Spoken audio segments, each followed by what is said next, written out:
My father didn't raise his voice that night. He raised a belt, and he didn't swing it in anger. He swung it like he was confirming a truth, that I didn't matter.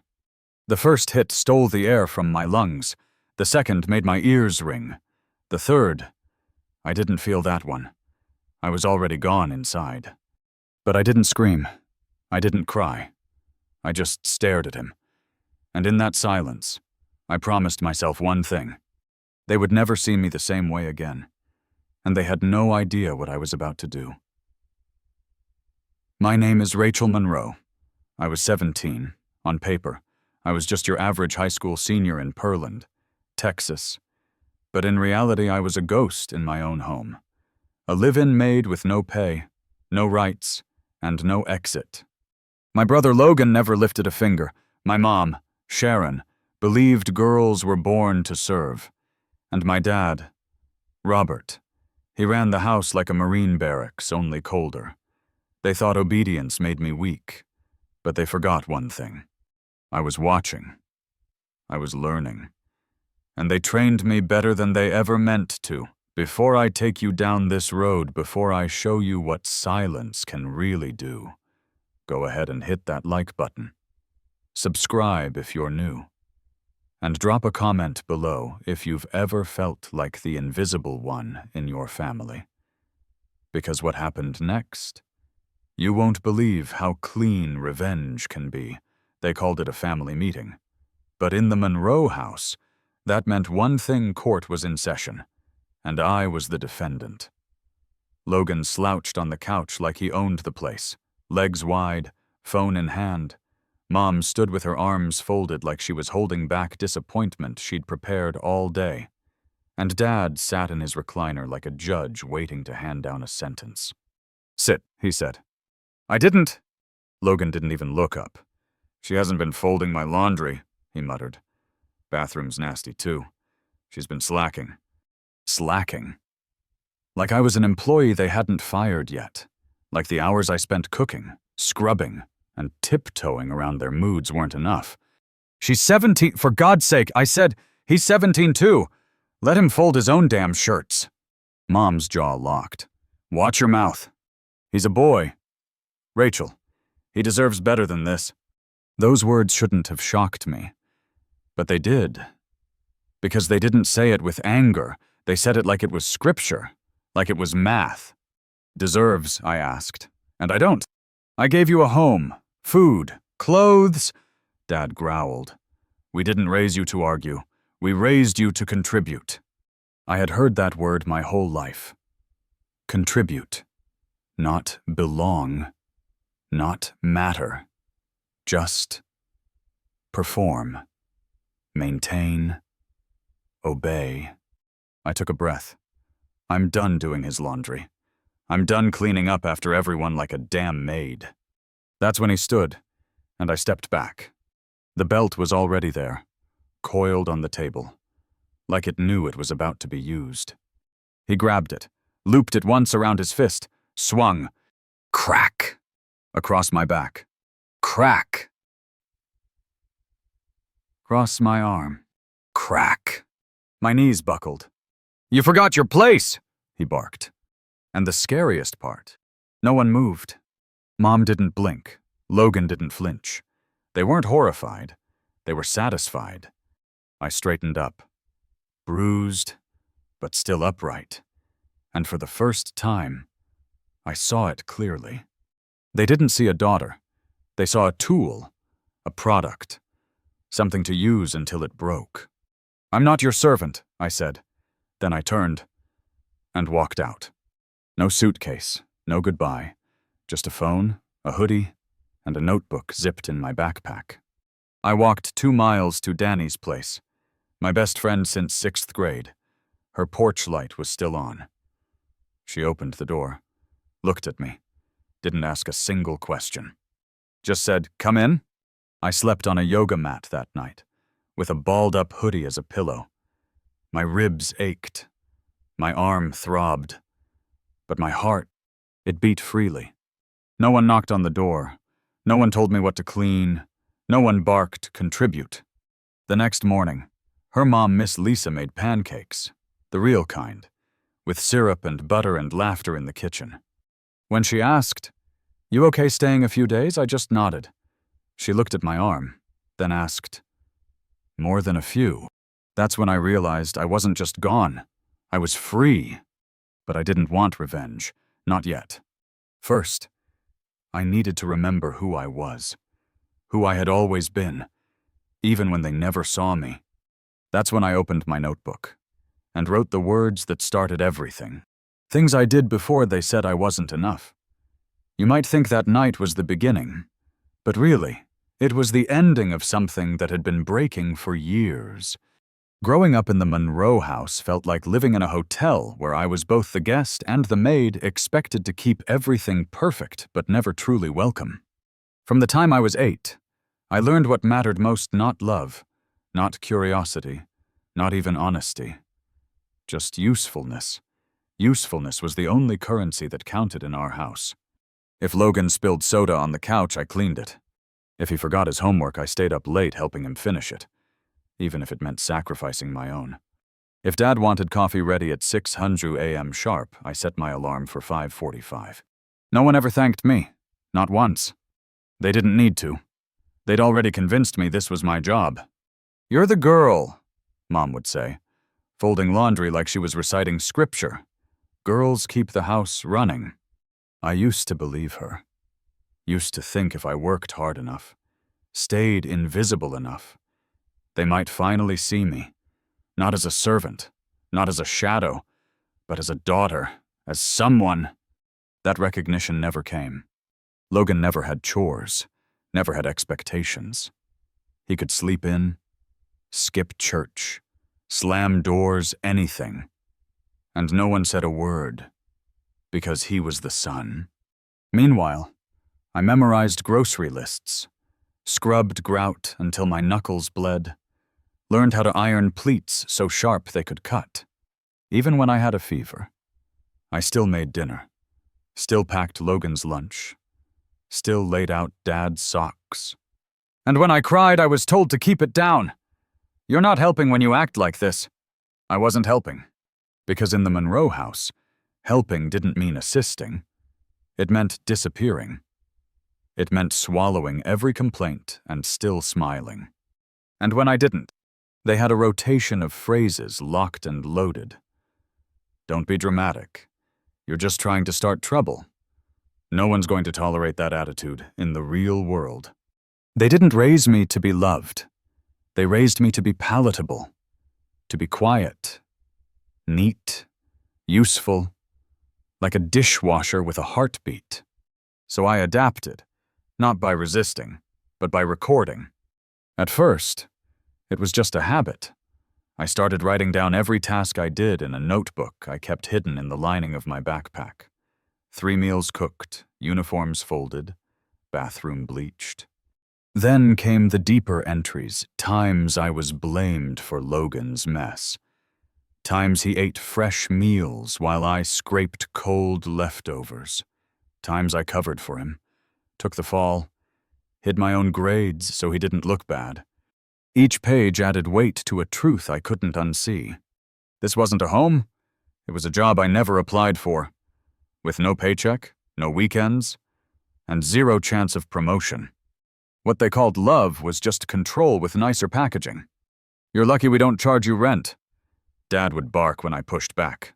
"You think anyone else would put up with that mouth we feed you? That's love."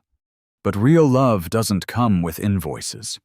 It doesn't have strings attached to every plate of food, every night of shelter.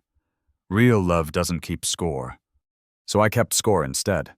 I tracked every minute of unpaid labor, every emotional debt, every moment of forced silence, and slowly, page by page, I realized something terrifying, something powerful.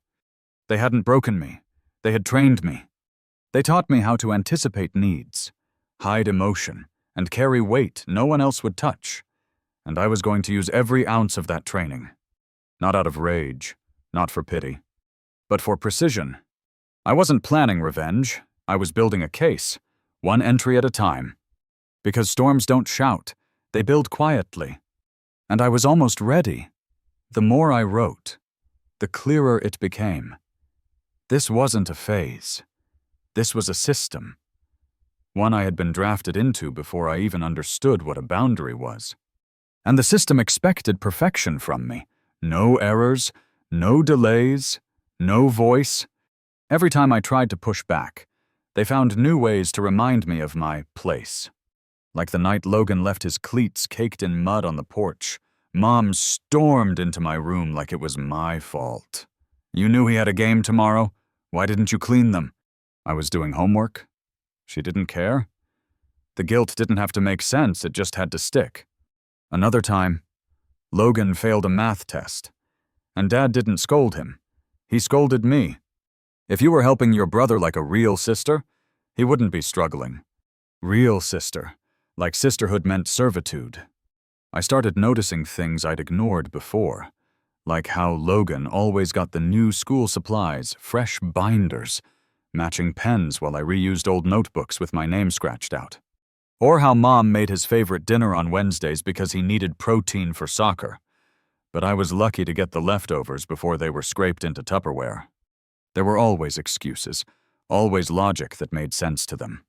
He's got more pressure. He's a boy. It's different. No one ever asked if I was tired, or if I had a test the next day, or how it felt to be spoken to like a waitress who couldn't quit. But the final straw, it wasn't big. It was laundry. Logan's laundry, to be specific. He'd dumped it outside my door. Not asked, not texted, just assumed I'd do it. I left it there. For 2 days, didn't touch it, didn't mention it, and that's what lit the fuse. Because in our house, silence was rebellion. By the 3rd day, Logan went to Mom. "She's ignoring me." He whined. "She thinks she doesn't have to do anything anymore." That evening, Mom cornered me in the kitchen. "I don't know what attitude you've picked up lately, but you're skating on thin ice." I stared at her. "You mean because I didn't do my brother's laundry?" She didn't flinch. "Because you're not doing your part." My part. Always that phrase. "What's his part?" Then I asked quietly. She folded her arms. "He's a boy. He's got other responsibilities. Like what leaving dishes in the sink, playing video games until 2 a.m. Her eyes narrowed. "This behavior won't fly in the real world, and Rachel, you need to grow up." But I was already grown, more than they ever knew. That was the first time I didn't back down, didn't apologize. I walked out of the kitchen and left her standing there with a bowl of half-mixed cornbread batter and a look on her face like I had just spit in the holy water. Things got worse after that. The air shifted. Every small act of defiance became a threat to their control. I stopped making Logan's lunch. Stopped waking up early to brew Dad's coffee. Stopped answering every barked command with, "Okay, sure." And instead of asking why, they retaliated. Dad started slamming doors more often. Mom gave me the silent treatment, but not the kind that brings peace. It was the kind that crackled with judgment. Logan. He just smirked, like he was watching a slow-motion car crash, confident he wouldn't be the one crushed. Then came the text. "A family meeting, 7 p.m.? No context, no conversation, just a summons. And I knew exactly what was coming. In their eyes, I wasn't just slacking. I was revolting.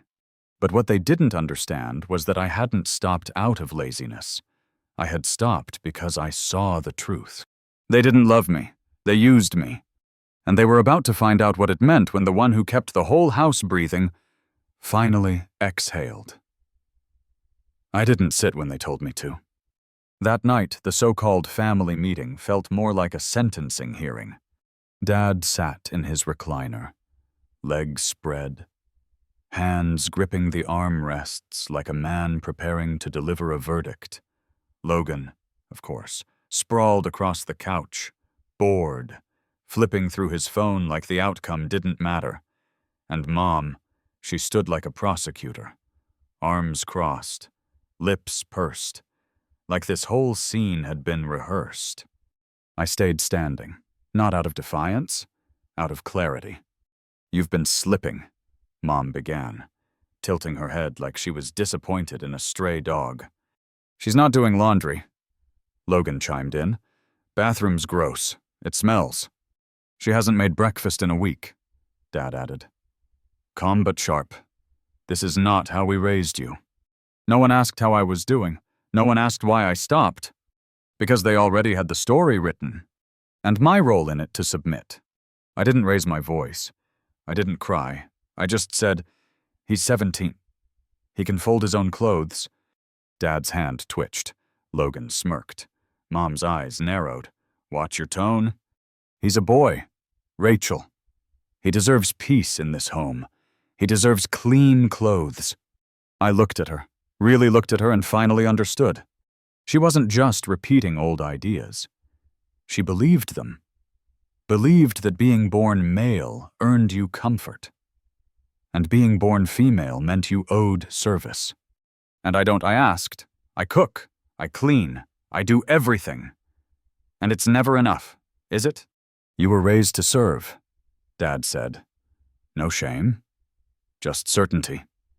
That's how the world works." "No," I whispered. "That's how your world works." That's when he stood. And when I took one step back without thinking, I knew he was going to hit me.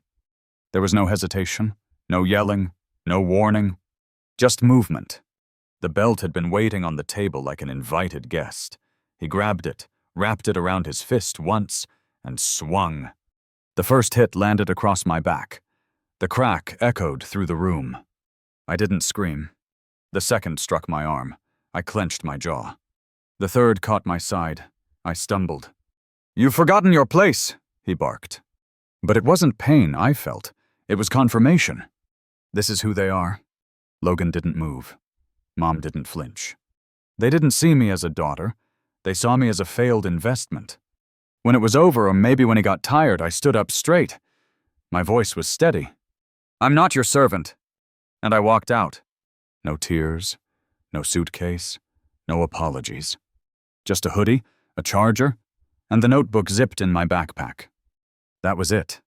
The night air stung my skin, but it felt better than the air inside that house had ever felt. I walked 2 miles to Danny's place. The porch light was still on. She opened the door, took one look at me, and didn't ask a single question. Just stepped aside. "Come in." That first night, I slept on a yoga mat with a balled-up hoodie for a pillow. My ribs throbbed. My arm ached, but my heart was still. For the first time in my life, no one expected anything from me. No chores, no coffee at dawn, no orders. The next morning, Miss Lisa made pancakes fluffy, golden, warm. There was syrup, there was laughter.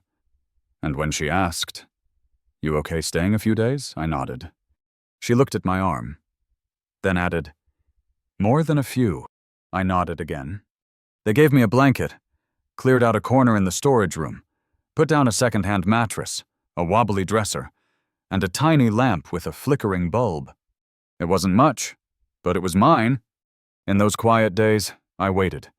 For a call, a text, even a threat. Anything that said I mattered enough to chase. But nothing came. Not, "Are you safe not to come home?"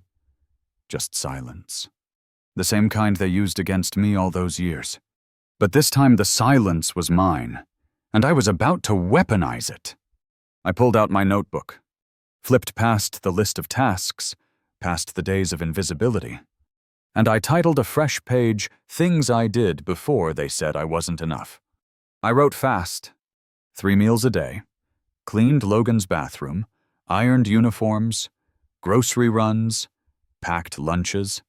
Then the deeper cuts, hid my own report card so Logan's wouldn't look bad, took the blame when he broke Mom's blender, stayed up reheating dinner for Dad when I had exams the next day, apologized for things I didn't do.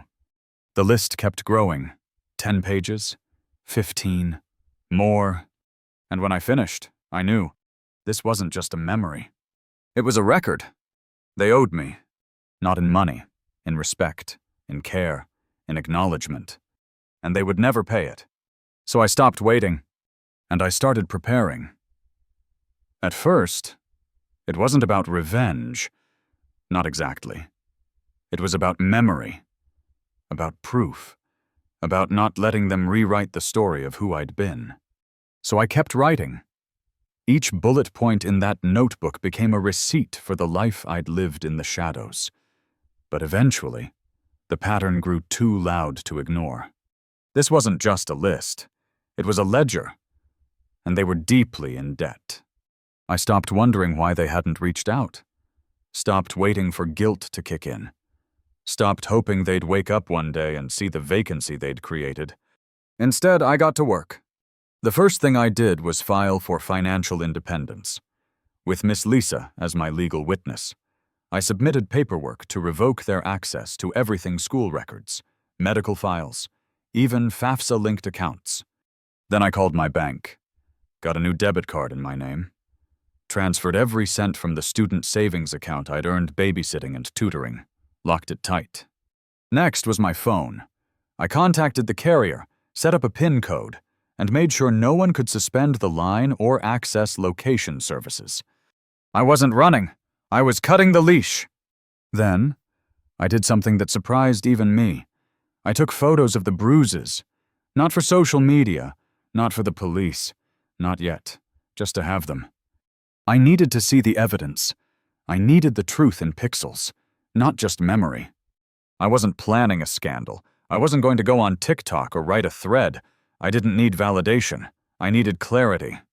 What I wanted was for them to sit in the cold silence they'd created, to feel what it meant when the one person who kept the entire house breathing left.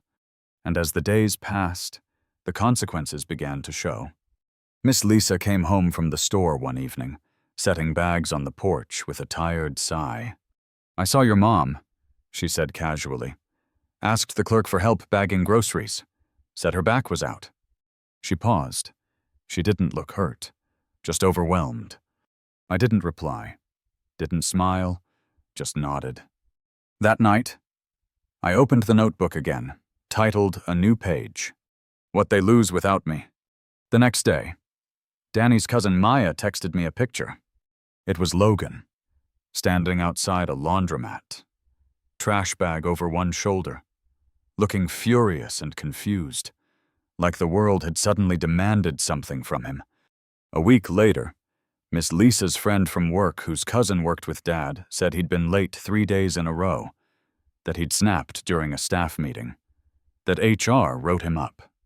Then, the text came. A number I hadn't blocked, because I didn't need to. "Mom, Logan has an awards dinner this Friday. None of his suits are ironed. You need to stop being ridiculous and come home." No greeting, no apology, just a demand dressed up like a responsibility. I didn't answer. 4 days later, another text. "Dad. This is childish. No one will tolerate your behavior in the real world. Come home, apologize, and we'll let you earn your place again." "Let me earn it."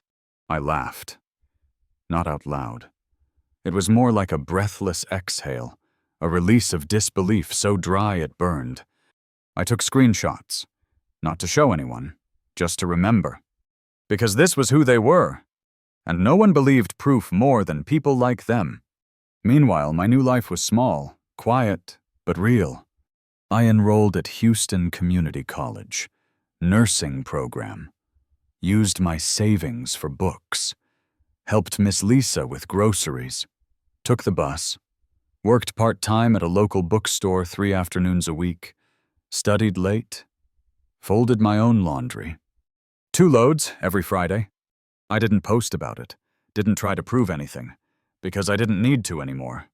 Back at the Monroe house, the system I used to uphold was collapsing. Neighbors started noticing.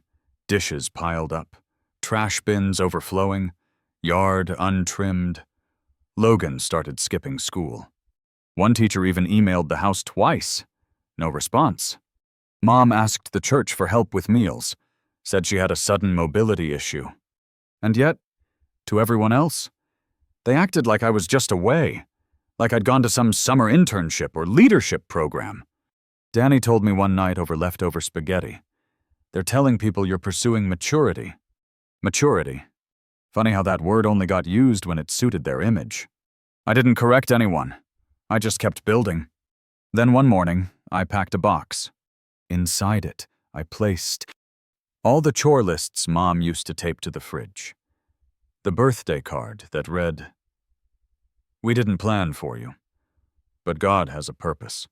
The broken locket she gave me at 13 that said, "So you remember we didn't have to keep you." And finally, the ledger.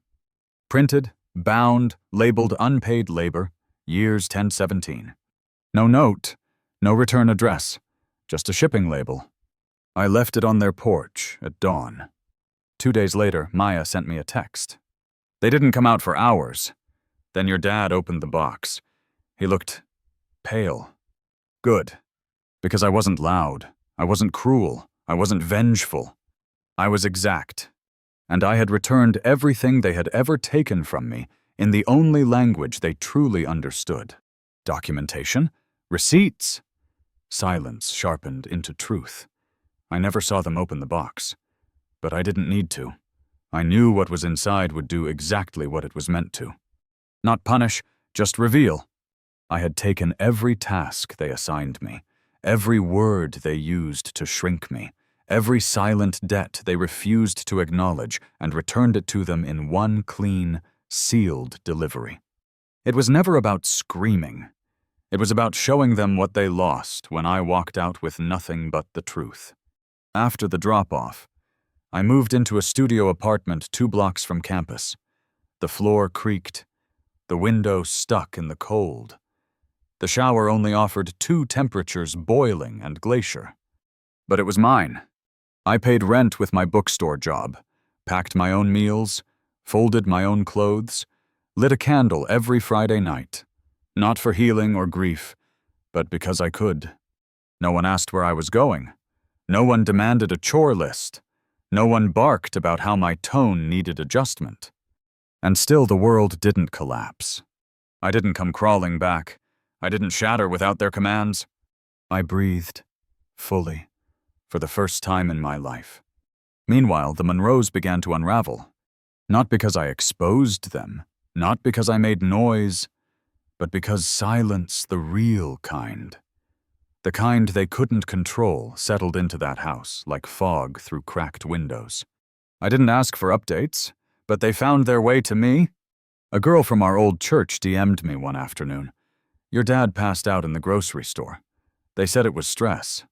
Danny's cousin saw Logan at a job fair, wrinkled resume in hand, hair messy, yelling at a volunteer because no one told him he needed to bring his own portfolio. Miss Lisa showed me a screenshot one morning over coffee, a Facebook group titled "Parents of Ungrateful Children." There she was, Sharon Monroe, posting in all caps about kids who forget who raised them. Threads filled with pity likes and comments from other parents who couldn't admit what they'd done wrong. They hadn't changed. They hadn't reflected. They had collapsed inward, blaming the vacuum I left behind, but never brave enough to name what had filled that house for years. Me. I had been their rhythm, their system, the one they never thought to thank, but always expected to function. And now, they were out of sync, tripping over their own routines, waking up to a house that didn't run because the motor had left. And I no longer needed their shame to define me.